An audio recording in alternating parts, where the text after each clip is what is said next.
ड्रामे की स्टार्टिंग होती है और हम कुछ लोगों को देखते हैं जिनमें से कुछ लोग इंसान होते हैं और कुछ लोग दानव होते हैं। ये लोग साथ में मिलकर राजा के कहने पे एक खजाने वाले द्वीप को ढूंढ रहे होते हैं, लेकिन काफी समय पानी में रहने के बाद भी उन्हें वो द्वीप नहीं मिलती है। इसीलिए जो लोग राक्षस जाति से होते हैं वो इंसानों को मार कर खाना स्टार्ट कर देते हैं ताकि वो भूख से ना मरे। देखकर जो इंसानों का जनरल होता है वो अपने लोगों को जान बचाने की कोशिश करता है और तभी वो देखता है कि एक सिपाही के चेहरे पे किसी उड़ने वाले पक्षी ने उसके चेहरे पे पॉटी कर दिया है। ये देखकर वो समझ जाता है कि आसपास कोई न कोई द्वीप हो सकता है। ये बात लेकर वो राक्षस जाति के राजा के पास आता है और इन सारी चीजों के बारे में बताता है। राजा इसमें विचार कर ही रहा होता है, तभी अचानक से बाहर से लोगों की चीख सुनाई देती है। ये देखकर जब वो बाहर जाते हैं तब वो देखते हैं उनका नाव पूरी तरीके से टूट चुका है और एक पानी वाला ड्रैगन उन पे हमला कर रहा है। उनसे बचने के लिए सभी लोग कोशिश कर रहे होते हैं, लेकिन वो पानी वाला ड्रैगन इनके बड़े नाव को बहुत ही बुरी तरीके से तोड़ देता है ताकि वो इन सभी को खा सके। लेकिन इनके पास एक छोटा सा नाव होता है जिसपे बैठ के कुछ लोग भागने की कोशिश कर रहे होते हैं। तभी एक इंसान देखता है कि उसका जनरल पानी में डूब रहा है। वो उसे बचाने की कोशिश करता है, लेकिन राक्षस कहता है कि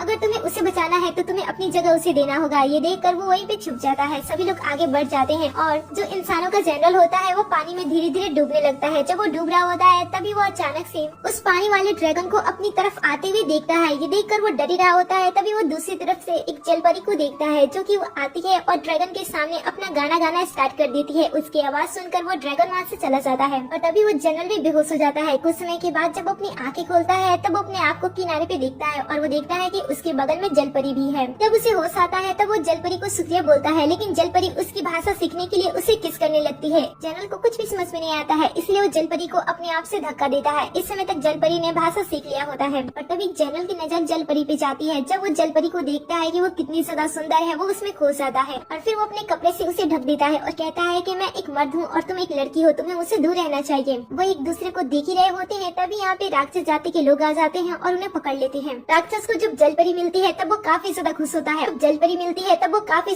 है। और कहता है कि हम सही समय पे आए हैं और सही जगह पे भी आए हैं। फिर वो सभी लोग मिलकर जलपरी के बारे में सोच रहे होते हैं और जनरल उन्हें रोक रहा होता है और तभी यहाँ पे कुछ हलचल होता है। हलचल देखकर उसकी तरफ एक राक्षस जाति का पर्सन आगे बढ़ता है। तब उसे एक क्रैब्स दिखाई देता है। वो उससे पकड़ लेता है और कहता है कि खाने की चीजें मिल गई हैं, लेकिन वो क्रैब्स उसके ऊपर ही हमला कर देता है और देखते ही देखते यहाँ पे काफी सारे क्रैब्स आ जाते हैं जो कि बहुत ही ज्यादा खतरनाक होते हैं। वो लोगों को पलक झपकते खा जाते थे, इसीलिए सभी लोग अपनी जान बचाने के लिए भागने लगते हैं। जनरल भी जलपरी को उठाता है और भागने लगता है। सब लोग भाग रहे होते हैं, लेकिन बचने का कोई भी रास्ता दिखाई नहीं दे रहा होता है। तभी जनरल की नजर जंगल की तरफ जाती है। वो देखता है कि कोई भी क्रैब्स जंगल में जाने की हिम्मत नहीं कर रहा है, इसलिए वो सबको जंगल की तरफ जाने के लिए कहता है। कुछ देर के बाद सभी लोग जंगल में एंटर हो जाते हैं और वो देखते हैं कि सभी क्रैब्स बाहर ही रुक गए हैं। ये देखकर सभी लोग पूछते हैं कि वो अंदर क्यों नहीं आ रहा है। ये देखकर जनरल कहता है कि शायद जंगल के अंदर और भी ज्यादा खतरनाक जानवर होंगे, इसीलिए अंदर आने की हिम्मत नहीं कर रहे हैं। और तभी उन्हें एक ड्रैगन के पैरों का निशान दिखाई देता है। ऐसी खतरनाक जगह को देखकर कुछ लोग यहाँ से भागने की कोशिश करते हैं, लेकिन राक्षस उन्हें जान से मार डालता है। इसके बाद वो राजघराने द्वारा लिखे गए एक लेटर को पढ़ता है और बताता है कि राजा ये सारी चीजें खोजना चाहते हैं। तुम सबको पता है कि ये जादुई टापू पिछले 500 सालों में ये टापू कुछ ही दिन के लिए पानी से ऊपर आता है और कुछ ही दिन के अंदर ये पानी के अंदर वापस से चला जाता है। इसीलिए यह जिस चीज को हासिल करना चाहते हैं उस चीज को हमें जल्द से जल्द हासिल करना होगा। राजा के नाम को सुनते ही जलपरी इस पे रिएक्ट करती है, जिससे कि राक्षस को पता चल जाता है कि जलपरी को इसके बारे में कुछ न कुछ पता होगा। लेकिन जब वो जलपरी से पूछता है तब जलपरी कहती है कि मुझे इसके बारे में कुछ नहीं पता, मेरी माँ इसके बारे में बात किया करती थी। ये सुनकर वो उसे कहता है कि जहाँ हमें जाना है उस जगह पे तुम हमें लेकर जा सकती हो। ये सुनकर वो कहती है कि नहीं, क्योंकि जिस झील के बारे में तुम सब बात कर रहे हो वहाँ पे ड्रैगन रहता है और मैं उसका सामना नहीं कर सकती हूँ। ये सुनकर वो उसे जान से मारने की कोशिश करता है। तब जनरल समझाता है और कहता है कि इसकी वजह से हम उस ड्रैगन से बच सकते हैं। अगर ये मर जाती है तो हमारे लिए बहुत ही बड़ी मुसीबत खड़ी हो सकती है, इसलिए इसे हमें अपने साथ रखना चाहिए। इस तरीके से जनरल उस जलपरी की जान बचाने की कोशिश कर रहा था। सभी लोग धीरे धीरे करके आगे बढ़ने लगते हैं और जलपरी जनरल के कंधे पे बैठ जाती है। वो उसे कहता है कि तुम अपने पैरों का यूज क्यों नहीं कर रही हो। ये सुनकर वो कहती है कि पानी से बाहर निकलने के बाद हमारी पूंछ पैरों में बदल जाती है, लेकिन उससे हमें चला नहीं जाता है। अगर हम चलते हैं तो हमें बहुत ही ज्यादा दर्द होता है और मुझे दर्द नहीं चाहिए, इसलिए तुम मुझे अपने पीठ पे उठा कर लेकर चलो। दोनों साथ में एक दूसरे के साथ अच्छा टाइम स्पेंड कर रहे होते हैं। तभी जनरल की नजर राक्षस जाति के लोगों पे जाती है। वो लोग बहुत ही अजीब तरीके से जलपरी की तरफ देख रहे होते हैं। ये देखकर जनरल उनके इरादे समझ आता है और उसके बाद वो जलपरी को अपने आप को अच्छी तरीके से ढकने के लिए कहता है। ये देखकर वो उसे कहती है कि आखिर मैं ऐसा क्यों करूँ, क्या मैं खूबसूरत नहीं हूँ। वो कहता है कि तुम बहुत ही ज्यादा खूबसूरत हो और खूबसूरत चीजों की तरफ ज्यादा खतरनाक चीजें बढ़ती हैं। ये सुनकर वो उसे कहती है कि तुम भी खूबसूरत हो, इसीलिए तो तुम्हारे तरफ मुश्किलें बढ़ रही हैं। दोनों ही एक दूसरे के साथ काफी कंफर्टेबल होते हैं। तभी हम राक्षस जाति के एक पर्सन को देखते हैं। उसे जंगल की तरफ से किसी का एहसास होता है, इसलिए वो उस तरफ जाता है और उसे वहाँ पे एक खरगोश मिलता है, जिसे देखकर वो काफी खुश होता है, लेकिन पलक झपकते वो वहाँ से गायब हो जाता है। ऐसा लगता है कि किसी खतरनाक जीव ने उसे अपना भोजन बना लिया है। किसी को पता नहीं होता है कि उनका एक साथी गायब हो गया है। कुछ दूर जाने के बाद जनरल के साथ भी ये सारी चीज होती है, लेकिन वो उसे पहचान लेता है और उसे पता होता है कि वो उसका ही आदमी है, इसलिए वो उसे बाहर आने के लिए कह देता है। उसका सेवक काफी ज्यादा शर्मिंदा होता है और कहता है कि मैंने आपकी जान नहीं बचाई, इसलिए मुझे माफ कर दीजिए। ये सुनकर वो उससे कहता है कि कोई बात नहीं है, तुम्हें मेरे लिए इसकी जान बचानी होगी, और वो जल परी की तरफ इशारा करता है। ये तीनों काफी खुश हो रहे होते हैं और साथ में जा रहे होते हैं। इन तीनों को साथ में खुश देखकर इंसान होता है जिसे ये सारी चीजें बिल्कुल पसंद नहीं आ रही होती है, क्योंकि वो जनरल से नफरत करता था, इसीलिए वो राक्षस से उनकी कंप्लेन करता है, लेकिन राक्षस उसकी बातों पे ज्यादा ध्यान नहीं देता है। सभी लोग धीरे धीरे अपने मकसद की तरफ बढ़े होते हैं। जब वो आगे बढ़ रहे होते हैं तब उन्हें एक अजीब सी चीज दिखाई देती है, जिसे देखकर राक्षस जाति का एक पर्सन उसे छूने की आस में आगे बढ़ता है और उसे टच कर देता है, लेकिन उसके छूने से ही उसके हाथ में जलन होने लगती है। फिर वो देखते हैं कि वो बड़ी सी अजीब सी चीज, वो तो एक ड्रैगन है। ड्रैगन जब धीरे धीरे अपने आप को आजाद करता है तब वो लोग देखते हैं कि ड्रैगन ने तो उनके एक सिपाही को पहले ही जान से मार डाला है। ये देखकर गुस्से में राक्षस जाति का एक पर्सन ड्रैगन पे हमला करता है, लेकिन ड्रैगन इसके ऊपर ही हमला करने लगता है। लेकिन जब जनरल ड्रैगन को देखता है तब उसे ड्रैगन से कुछ अलग सी चीज दिखाई देती है। ये देखकर वो जलपरी से कहता है कि आखिर वो इस तरीके से दिखाई क्यों दे रहा है। ये देखकर वो कहती है कि वो पानी का ड्रैगन है, जब वो बाहर आता है तब उसकी शक्तियाँ कमजोर हो जाती है, इसीलिए वो इस तरीके से दिखाई दे रहा है। ये सुनकर वो कहते हैं कि ठीक है, हमें भागना चाहिए। राक्षस राजा कहता है कि हमें यहाँ से भागने की कोई जरूरत नहीं है, क्योंकि हमारे पास तो जलपरी है ना, उसे गाना गाना चाहिए। ये सुनकर वो कहती है कि मैं दिन में सिर्फ एक ही बार गाना गा सकती हूँ, अगर मैं कोशिश करती हूँ तो मेरी आवाज जा सकती है। सुनकर वो कहता है कि तुम्हें पहले नहीं बताना चाहिए, और फिर सभी लोग उसका सामना करते हुए वहाँ से भागने की कोशिश करने लगते हैं। सभी लोग अपनी जान बचाने की कोशिश कर रहे होते हैं। तभी जनरल को एक गुफा दिखाई देती है और सबको उस गुफा के अंदर भागने के लिए वो कहता है। सभी लोग भागने लगते हैं। राजा एक पर्सन से कहता है कि उस ड्रैगन के लिए कोई चारा डालो ताकि हम भी भाग सकें। ये सुनकर वो पर्सन जो कि जनरल से नफरत करता था वो जलपरी पे हमला कर देता है और राजा और वो दोनों भागने लगते हैं। सभी लोग भाग गए होते हैं, लेकिन जनरल जलपरी को छोड़कर वहाँ से भाग नहीं रहा होता है और वो उसे बचाने के लिए वहीं पे रुकता है, लेकिन धीरे धीरे ड्रैगन उनकी तरफ बढ़ रहा होता है। ये देखकर जलपरी उन्हें बचाने के लिए गाना गाना स्टार्ट कर देती है। ये देखकर सभी रुक जाते हैं और ड्रैगन भी धीरे धीरे मोहित हो रहा होता है। जनरल को पता था कि अगर ये गाना गाती रहेगी तो इसकी आवाज जा सकती है, इसलिए वो उसे गाना गाने से रोक देता है और कहता है कि तुम्हें इसकी जरूरत नहीं है। और फिर सभी लोग मौका पाते हुए उस गुफा के अंदर जाकर छुप जाते हैं। गुफा के अंदर जाने के बाद वो पर्सन जो कि जनरल को पसंद नहीं करता था वो उसे लफड़ा करने के लिए उसके पास आता है और कहता है कि एक लड़की की वजह से क्या तुम हमारे राजा की जान खतरे में डालने की कोशिश कर रहे थे? तुम्हें कहीं इस लड़की से प्यार तो नहीं हो गया ना, इसीलिए तुम हमारे काम को पूरा नहीं कर रहे हो? अब ये सारी बातें सुनकर जनरल और उस पर्सन के बीच में लड़ाई होने लगती है। दोनों की लड़ाई को शांत करने के लिए हवा में गोली चलाता है। फिर जनरल से कहता है कि क्या तुम सच में उस लड़की को पसंद करते हो? अगर ऐसा है तो हम अपने काम को पूरा नहीं कर सकते हैं, क्योंकि ये हमारे लिए मुसीबत बन सकती है। अब पता नहीं जनरल उस जलपरी को पसंद करता था या फिर नहीं, लेकिन वही सारी चीजें खत्म करने के लिए वो ये कहता है कि अगर आप अपने काम को पूरा करने के लिए किसी बेगुनाह की जान लेते हो तो मैं इसमें आपका साथ नहीं दूंगा। मेरे को ऐसा लगता है कि शायद जनरल इस बात पे उसका विरोध कर सकता है, इसलिए वो पीछे हट जाता है, क्योंकि उसे पता था कि ये सारी चीजें बिना जनरल के नहीं हो सकती है। इसीलिए वो उस पर्सन पे गोली चला देता है जिसने जनरल के साथ लफड़ा किया था, ताकि जनरल को राजा की हर एक बात माननी पड़े। इसके बाद वो गुफा के अंदर जाने की कोशिश करते हैं, लेकिन उनमें से एक पर्सन मर जाता है। ये देखकर वो सोचते हैं कि आखिर ये अचानक से कैसे मर गया। तभी वो देखते हैं कि गुफा के अंदर से धीरे धीरे गुफा के अंदर रहने वाले जंगली लोग बाहर आ रहे हैं और उन्होंने उनके एक साथी को जान से मार डाला। वो उन पे भी हमला करने की कोशिश करते हैं, लेकिन जलपरी के इनके साथ रहने की वजह से वो लोग उस पे हमला नहीं करते हैं, वो उन्हें छोड़ देते हैं, क्योंकि वो जलपरी के साथी थे। फिर वो उन सभी को गुफा के अंदर लेकर जाते हैं, जहाँ पे और भी ज्यादा जंगली लोग रह रहे थे। कुछ समय के बाद जलपरी भी अपने कपड़े को बदल कर और अपने जख्मों पे मलहम लगाकर बाहर आती है और जनरल को दिखाने लगती है कि देखो मेरा जख्म कितनी तेजी से भर रहा है। जैसे ही राक्षस जाति के लोग जलपरी के सुंदर पैरों को देखते हैं वो अजीब से कमेंट पास करने लगते हैं, लेकिन गुफा में रहने वाले जंगली लोगों की वजह से वो डर जाते हैं और फिर वापस से बैठ जाते हैं। जनरल जलपरी से पूछता है कि ये सारे लोग हमारी मदद क्यों कर रहे हैं? तब जलपरी बताती है कि माँ ने मरने से पहले मुझे बहुत सारी बातें बताई थी, उनमें से एक ये था कि गुफा में रहने वाले जंगली लोग हमारी मदद करते हैं। वो ड्रैगन को पूछते हैं और साथ ही पानी को भी पूछते हैं, इसलिए हम पानी के अंदर रहते हैं तो ये हमारी इज्जत करते हैं और हमारी हिफाजत भी करते हैं। इसके बाद राक्षस जलपरी से उस तालाब के बारे में इन सभी से पूछने के लिए कहता है। जलपरी वैसे ही पूछती है, तब गुफा के लोग उसे बताते हैं कि वो लोग भी काफी समय से उस झील के पास नहीं गए हैं, क्योंकि वहाँ पे ड्रैगन का कब्जा है और ये लोग राक्षस से डरते हैं क्योंकि उसके हाथ में ड्रैगन है। ये देखकर राजा अपने दिमाग में एक ख्याल सोचता है और उसके बाद वो जलपरी से कहता है कि तुम उनसे कहो कि मैं उनका राजा हूँ। ये सुनकर वो खुश हो जाते हैं और उसके बाद वो राक्षस राजा को उस तालाब पे ले जाने के लिए मान जाते हैं और कहते हैं कि अगली सुबह आप हमारे साथ चल सकते हो।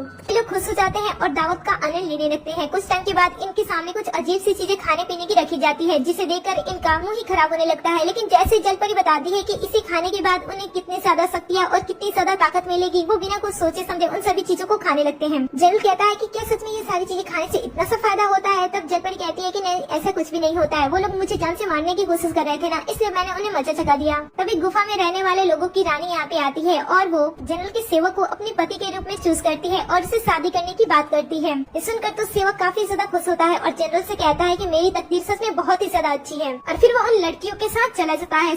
ये लोग यहाँ पे काफी ज्यादा आनंद ले रहे होते हैं और सभी चीजें खा रहे होते हैं, डांस कर रहे होते हैं और बहुत ही ज्यादा खुश होते हैं। कुछ समय के बाद सब कुछ शांत हो जाता है और जनरल और जलपरी एक पास बैठे होते हैं। तभी जनरल की नजर जलपरी के पैरों पे जाती है। वो देखता है कि इसका जख्म फिर से खराब हो रहा है। ये देखकर वो उससे पूछता है कि क्या तुमने ड्रिंक किया था? वो कहती है कि नहीं, मैंने नहीं पिया था, लेकिन उसके पास ड्रिंक होती है। ये देखकर वो उससे पट्टी दोबारा करता है और कहता है कि तुम्हें इस समय ड्रिंक नहीं करनी चाहिए। तभी उसे दर्द होता है और रोने लगती है। वो देखता है कि जलपरी के आंसू मोतियों में बदल रहे हैं और इसीलिए वो उसे शांत करने के लिए अपने पास जो मीठी गोली रखा होता है वो उसके मुंह में डाल देता है। ये देखकर वो शांत हो जाती है और कहती है कि ये चीज तो मुझे बहुत ही ज्यादा पसंद है। जनरल जलपरी से कहता है कि क्या तुम जब भी रोती हो तुम्हारे आंसू मोतियों में बदल जाते हैं? ये सुनकर वो कहती है कि हाँ, मैं जब भी रोती हूँ मेरे आंसू मोतियों में बदल जाते हैं, लेकिन जब मेरी माँ की मौत हुई थी तब मेरे साथ ऐसा कुछ भी नहीं हुआ था। वैसे तुमने लास्ट टाइम कब रोआ था? ये सुनकर वो कुछ बातें सोचता है, जहाँ पे हम जनरल को देखते हैं जो की बहुत ही ज्यादा क्रूर होता है। और एक बार सम्राट के कहने पे उसने एक पूरे के पूरे परिवार को खत्म कर दिया था, सिवाय एक छोटी सी बच्ची को छोड़कर। ये करने के बाद जनरल को बहुत ही ज्यादा बुरा लग रहा था। वो उसके बारे में सोचता है, लेकिन वो जलपरी को इसके बारे में बताता नहीं है। जलपरी धीरे धीरे उसके बहुत ही ज्यादा क्लोज आ रही होती है। ये देखकर जनरल उससे दूर करता है और कहता है कि देखो, तुम्हें मेरे साथ इस तरीके से नहीं रहना चाहिए। तुम्हें उसी पर्सन को किस करना चाहिए या फिर इतना ज्यादा क्लोज जाना चाहिए जो तुम्हारा हमसफर हो, तुम्हारा पति हो। ये सुनकर वो पूछती है कि ये पति कौन होते हैं। तब जनरल पति के बारे में काफी सारी खूबियां बताता है। ये सुनकर वो कहती है कि जिस तरीके से तुम मुझे बता रहे हो, मुझे तो ऐसा लग रहा है कि तुम ही मेरे पति हो। फिर वो उसे किस करते हुए उसके कंधे पे सो जाती है। इधर हम सेवक को देखते हैं। सेवक काफी खुश होता है, लेकिन वो तभी देखता है कि उसके साथ कुछ अजीब सी हरकतें हो रही हैं। उसे कुछ अजीब सी चीजें पहनाई जा रही हैं। दूसरी तरफ हम राक्षस को देखते हैं जिसने बहुत ही ज्यादा ड्रिंक किया था। उसे भी समझ में आ रहा होता है कि उसके साथ कुछ गलत हो रहा है। इधर जनरल भी शांत होता है, लेकिन तभी उसके सामने एक पर्ची गिरती है जिससे उसे पता चल जाता है कि ये सारे लोग ड्रैगन की पूजा करते हैं और उसके लिए बलि भी देते हैं। जैसे ही यहाँ से बाहर निकलता है वो देखता है कि सारा का सारा माहौल बहुत ही गंदी तरीके से उलझ चुका है। सभी लोग जो कि गुफा के अंदर रहते हैं, जंगली लोग, वो इंसानी लोगों को जान से मार रहे हैं और उनका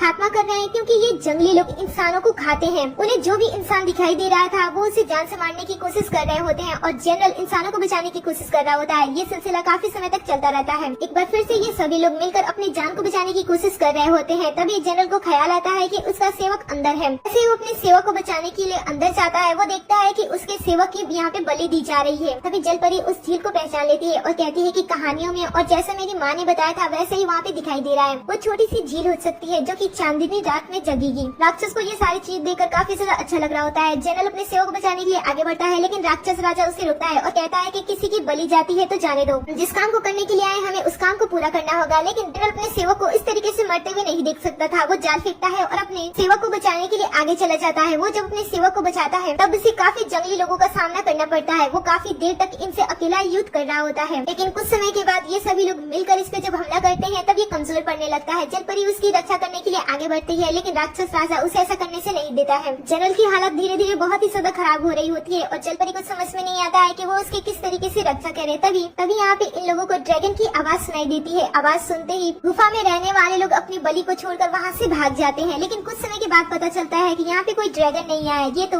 जलपरी है जिसने ड्रैगन की आवाज निकाली है। उसके पास खूबियां है कि वो किसी के भी आवाज आसानी से कॉपी कर सकती है। लेकिन जलपरी के इतना सब कुछ करने के बाद राक्षस राजा बहुत ही ज्यादा क्रूर बन जाता है और उसके बाद वो जनरल को उस सेवक के साथ वापस से बलि के लिए बांध देता है और कहता है कि मुझे पता है कि वो ड्रैगन आएगा और जब तुम उसके पेट में जाओगे तब मुझे बहुत ही अच्छा लगेगा। मुझे तो हमेशा से तुमसे नफरत थी। यहाँ पे आने के बाद तुमने मेरा काम भी कर दिया और अच्छा होगा कि तुम यहाँ पे मर भी जाओ। फिर वो ड्रैगन के लिए जाल बिछाता है और वापस से पहाड़ के पीछे छुप जाता है। थोड़ी देर के बाद यहाँ पे ड्रैगन आता है और गुफा के अंदर प्रवेश कर लेता है। वो अपने सामने दो लोगों के बलि के लिए देखता है। वो धीरे धीरे उनकी तरफ बढ़ने लगता है और जैसे ही वो जनरल के ऊपर हमला करने वाला होता है वैसे ही जलपरी अपना गाना गाना स्टार्ट कर देती है। वाह, बावजूद ये सोचते हुए कि अगर वो ऐसे ही गाती रही तो वो दोबारा कभी भी बोल नहीं सकती है। उसे जनरल से सच में प्यार हो गया था, इसीलिए वो जनरल की जान बचाने के लिए गाना गाने लगती है ताकि ड्रैगन धीरे धीरे मोहित होने लगे। उसकी भी हालत धीरे धीरे खराब हो रही होती है और जैसे ही ड्रैगन इसकी आवाज सुनते ही बेहोश हो जाता है, उसकी शक्तियाँ धीरे धीरे खत्म हो जाती है और वो वापस से एक मरमिट बन जाती है। ड्रैगन जब बेहोश होता है तब मौके का फायदा उठाते हुए राक्षस राजा ड्रैगन के चारों तरफ बम रख देता है ताकि वो बम से उसे अच्छी तरीके से ब्लास्ट करके उसे खत्म कर दे और उसके बाद वो यहाँ का पानी लेकर जा सके।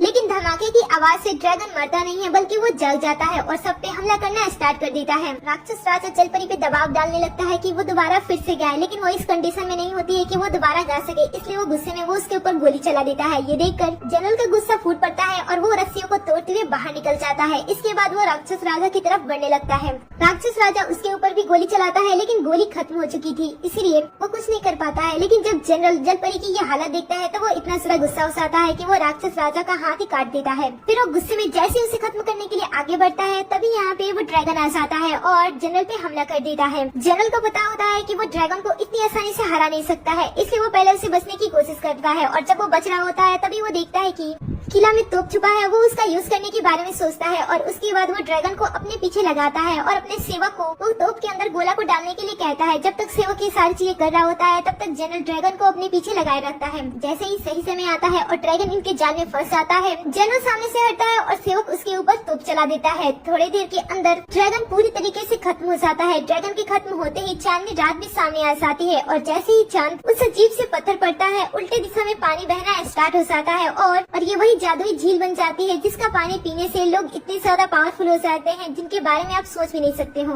अब जलपरी धीरे धीरे रंगते हुए जनरल के पास आती है और उसके बाहों में गिर जाती है। जनरल उसे बचाने की कोशिश कर रहा होता है लेकिन तभी यहाँ पे राक्षस राजा आता है और उसके ऊपर शूट कर देता है। फिर राक्षस राजा उस छोटे से झील के पास आता है और उसका जादुई पानी पीता है। जैसे वो जादुई पानी पीता है उसका कटा हुआ हाथ वापस आ जाता है, साथ ही वो और भी ज्यादा यंग हो जाता है, उसके सफेद बाल भी काले हो जाते हैं। वो काफी ज्यादा खुश होता है और इसके बाद वो एक छोटी सी डिब्बी के अंदर उस जादुई पानी को भरता है और बहुत ही ज्यादा खुशी के साथ वहाँ से जाने वाला होता है। लेकिन तभी ये टापू धीरे धीरे डूबने लगती है और इसकी मैजिक भी खत्म होने लगती है। जिसके अंदर वो मैजिक होती है वो भी नष्ट हो जाता है और वो राक्षस ने जिसने पानी पिया था वो भी खत्म हो जाता है। धीरे धीरे पूरा का पूरा टापू पानी में समा जाता है और जलपरी की बाहों में जनरल होता है। वो उसकी जान बचाना चाहती थी, इसीलिए वो मरने से पहले अपनी जादुई पॉल को जनरल को दे देती है। वो उसे किस करती है जिससे कि उसका पॉल उसमें ट्रांसफर हो जाता है जनरल में, जिससे कि जनरल तो पूरी तरीके से ठीक हो जाता है, होश में भी आ जाता है। लेकिन जलपरी धीरे धीरे मर जाती है। ये देखकर वो उसे बचाने की कोशिश करता है लेकिन वो पानी के अंदर जा नहीं पाता है, वो पानी के ऊपर आ जाता है। वो जलपरी को बहुत ही ज्यादा आवाज लगाता है लेकिन वो बेहोश हो जाता है। जब उसकी आंखें खुलती है तो वो देखता है कि कुछ टापू वाले लोगों ने उसे बचा लिया है। देखता है कि उसका सेवक भी जीवित है लेकिन वो चारों तरफ देखता है, कहीं पे भी उसे जलपरी दिखाई नहीं देती है। वो पानी के अंदर जाने की कोशिश करता है लेकिन लोग उसे रोकते हैं। समय बीतता है और ऐसे ही कई सौ साल बीत जाते हैं लेकिन आज भी वो सेवक जनरल के साथ होता है और उसका ख्याल रख रहा होता है। जनरल की हालत तो इसमें बहुत ही ज्यादा खराब हो गई होती है। वो हमेशा ही पानी के अंदर जाया करता था ताकि वो जलपरी को ढूंढ सके और आज काफी समय बाद जनरल को जलपरी की गाती हुई आवाज सुनाई दे रही होती है, जिसे सुनकर वो पानी के अंदर कूद जाता है ताकि वो जलपरी को पा सके, नहीं तो वो उसी जगह पे मरे जहाँ पे जलपरी की पैदाइश हुई थी।